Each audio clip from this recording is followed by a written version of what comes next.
When I grabbed a hold of him, he felt like a little girl, felt soft, couldn't be on testosterone as he did prior. I manhandled him, and I squeezed his shit out. Then he goes on like, oh yeah, Tito tapped. Tap on a 3/4 stack? It wasn't like he got me in a darce or anything. It was never no tap. If there was a tap, John McCarthy, one of the best referees ever, would have stopped it. I don't know if you remember this, but it was going to be like Freedom Fight Night 4 or something, but I really wanted to have a final fight with you and Chael. Do you remember? Like I was talking to Tiki. I was trying to get, he was asking for crazy money that I couldn't afford at the time, but that was when I got so deep into really trying to understand the depth of your guys' rivalry throughout, history. And, there's some developments now, like Chael Sonnen and DC are now the coaches for the Ultimate Fighter 100th and 90. Are they going to fight each other? I know. I don't know. That's what it's supposed to be. That's what being a coach in Ultimate Fighter is supposed to be, because when me and Chuck fought, or didn't fight on Ultimate Fighter 13, I think it was. Everybody got all mad. And I pulled out because I had to have neck surgery. And he said they fired me from being a coach. I couldn't continue on because I was supposed to fight Chuck. And I couldn't because I had to have neck surgery. But that's not what they said. They said Tito's afraid to fight Chuck. So that's why we got to replace him with Rich Franklin. And you know what bit Chuck in the ass is Rich Franklin knocked his ass out. Everything happens for a reason. And I looked at it and now I see Chael and DC, they're going to be coaches. Does that mean they're going to fight each other? That's what Ultimate Fighter was supposed to be. I mean, is DC going to cut about 180 pounds? I don't know, because even Chael when I saw him at Fedor's retirement fight in Bellator, Chael looked small. Like he looked thin and not on the sauce anymore. So now, what are your thoughts on Chael? Do you even care? Is the rivalry still there? I don't even think about it. I'm looking forward, as I say. I don't look in the rearview mirror anymore. I still wish that he would apologize for the things that he said. I mean, and at the time, I was in a relationship that I probably shouldn't have been in. But to say the things about my kids, that's what kind of ticked me off. Because if you're fighting, don't talk about person's kids. And he did that. And I gave him the opportunity to apologize, and he didn't, because his ignorance got in the way. Ignorance or ego or both? Ego, whatever it is. I don't think about it, whatever.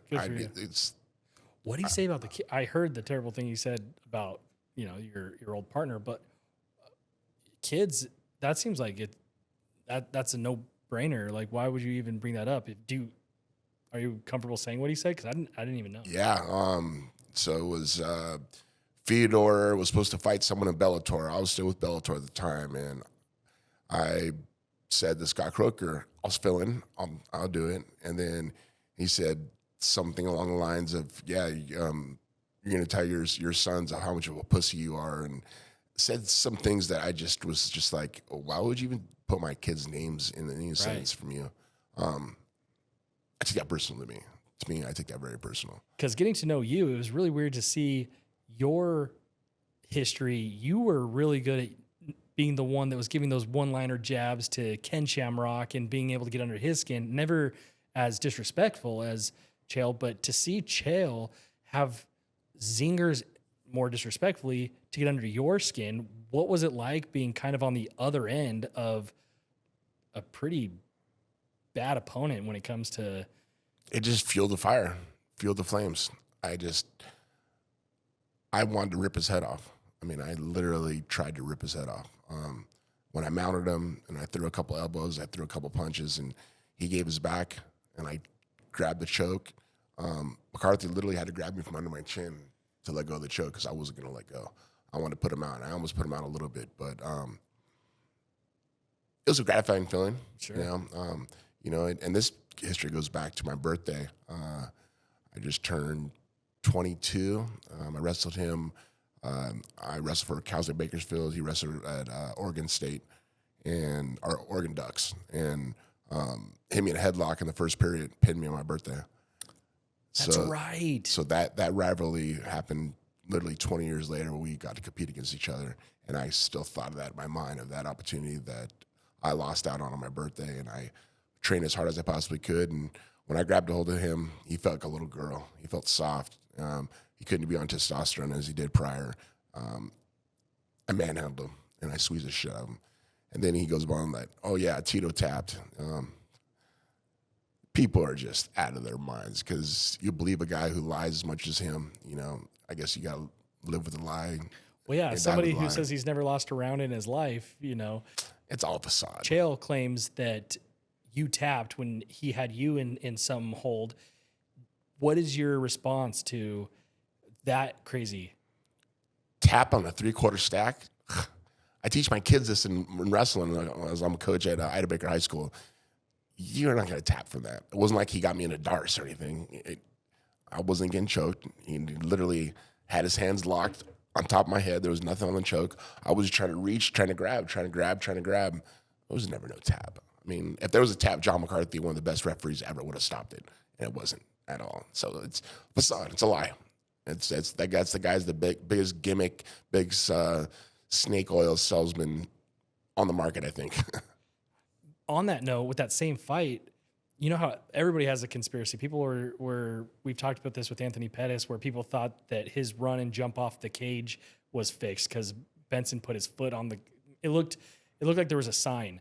Some people are saying that your fight with Chael was fixed, that he was supposed to look like he was choking you out, and then he lets it go, and then gets up and you choke him out. What do you say to somebody who says that there was a fix in that fight?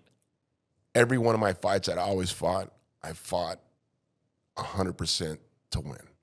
There was no fix. There was never no fixes at any of my fights. I went out there trying to kill a guy. Either I'm going to kill the guy, knock him out, or I'm getting knocked out. It was either way. I never wanted to ever feel like a fight was fixed. I never had the idea mentally ever. Did you ever know that there was even this this conspiracy? I never knew about that either, but no. So this is news? Yeah, it's news to me. I love it. I love it. It's especially since, the gimmick fights that have come out with the Pauls. I feel like everybody's so quick to call other things fixed. Yeah. And so listen, UFC, there's no fixed fights there. Totally. No, everybody, they're there to fucking win. That's the mentality to win.